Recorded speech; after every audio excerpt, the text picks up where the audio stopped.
और भीम आर्मी के चीफ चंद्रशेखर इस वक्त क्या कह रहे हैं, आइए आपको सुनाते हैं। मुलाकातें भी हुई, सकारात्मक बातें हुई। हमारे जो मुद्दे थे, क्योंकि आप जिसके साथ गठबंधन में जा रहे हैं, क्योंकि सरकार बनने के बाद वो तानाशाही हो जाता है और पिछला कुछ इस तरह का कार्यकाल भी एक लंबा समय का रहा है। तो जो मुद्दे थे, जैसे प्रमोशन रिजर्वेशन का मामला, सामाजिक न्याय का मामला, बैकलॉग का मामला, सब पे बात हुई। मुस्लिम साथियों को भी उन्होंने 18-19% आरक्षण देने की बात की थी। सब चीजें बात होने के बावजूद मैं समझता हूं कि सब चीजें, क्योंकि घोषणा करना और उनपे खड़े रहना, मुझे जवाब देना है समाज को। 2 अप्रैल के मुकदमे सरकार ने लगाए, इस सरकार को रोकने का हमने तमाम तरह से प्रयास किया और इसलिए से 2 दिन से मैं यहां हूं। 1 महीना 10 दिन से हमारी बातचीत चली और अंत तक पहुंची, क्योंकि पिछले 9 साल से लगातार हम बहुजन समाज के लोगों को इकट्ठा करने का काम कर रहे हैं।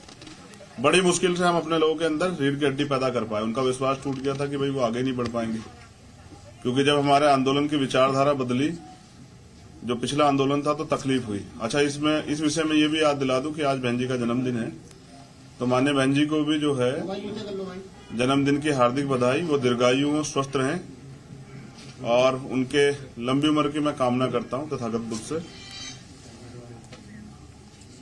भरपूर प्रयास किए गए, क्योंकि हमारे लोगों का एक भरोसा है। पिछली बार जो अखिलेश जी की सरकार में हुआ, उनको ये डर है कि अगर हमारा लीडर वहां नहीं होगा तो कल जो सरकार बन जाएगी हमारे लोगों के वोट से, तो मुझे नहीं लगता कि उनपे सारे मुद्दों पे बात हो पाए, क्योंकि जो उनकी पार्टी से शेड्यूल कास्ट के लीडर जीत के जाएंगे या नहीं भी जाएंगे, वो बेचारे अपने राष्ट्रीय अध्यक्ष के प्रति खिलाफ नहीं हो सकते। पूरी जिम्मेदारी से 2 दिन यहाँ रहने के बाद, सारी पार्टी कार्यकर्ता बात करने के बाद, सारी चीजों को छोड़ के हमने तय किया कि बीजेपी को रोकना है, किसी भी कीमत पर रोकना है। हम लोग बीजेपी को सत्ता में नहीं आने देंगे, क्योंकि मैं निर्दोष होते 16 महीने जेल में रहा, 100 से ज्यादा मुकदमे।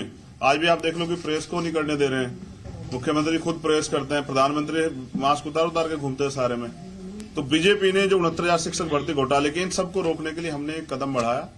सकारात्मक रही सब चीजें, लेकिन अंत समय में मुझे लगा कि अखिलेश जी को दलितों की जरूरत नहीं है।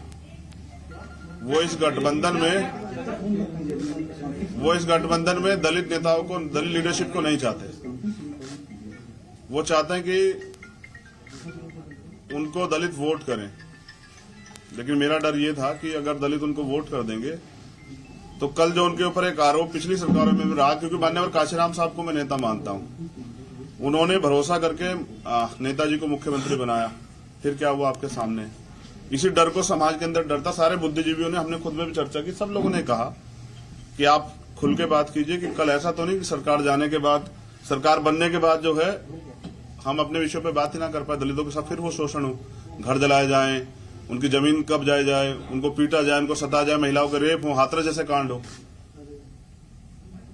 और 2 दिन में निराशा हुई कि 1 महीना 10 दिन के बाद उन्होंने कल अपमानित किया। ये दुखद है। अपमानित किया आपको?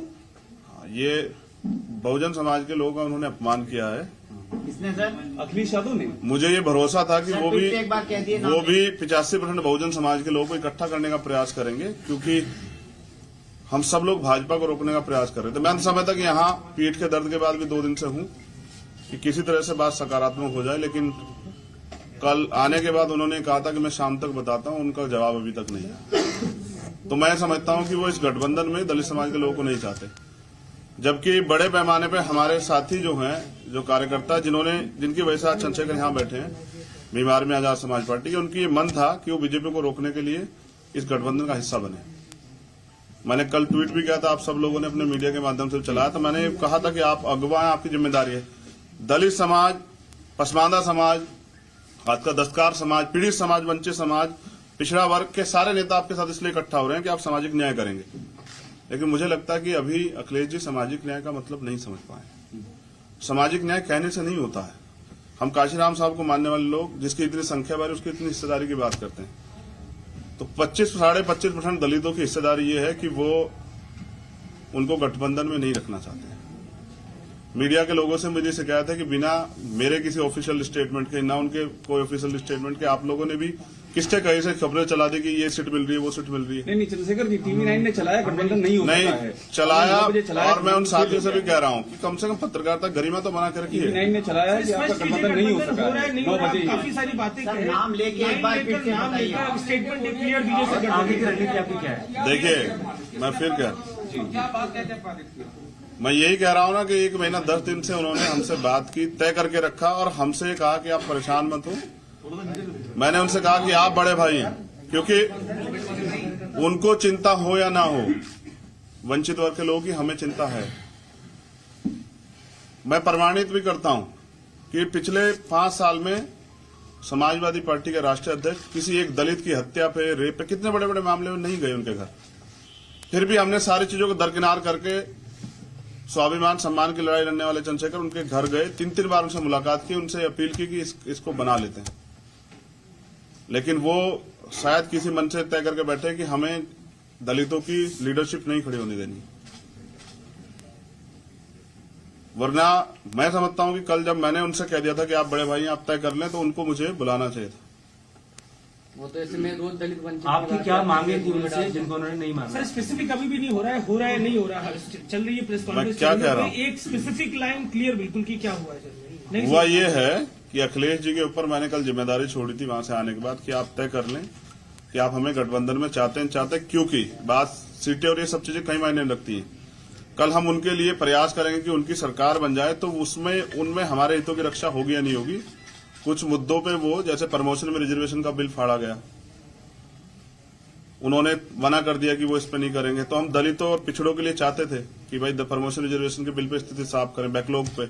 कहने से नहीं होगा, आपको देना पड़ेगा जवाब, आपको नोट बना के देना पड़ेगा। हमारा यह था कि आपको कहनी पड़ेगी मजबूती से बात कि हम करेंगे।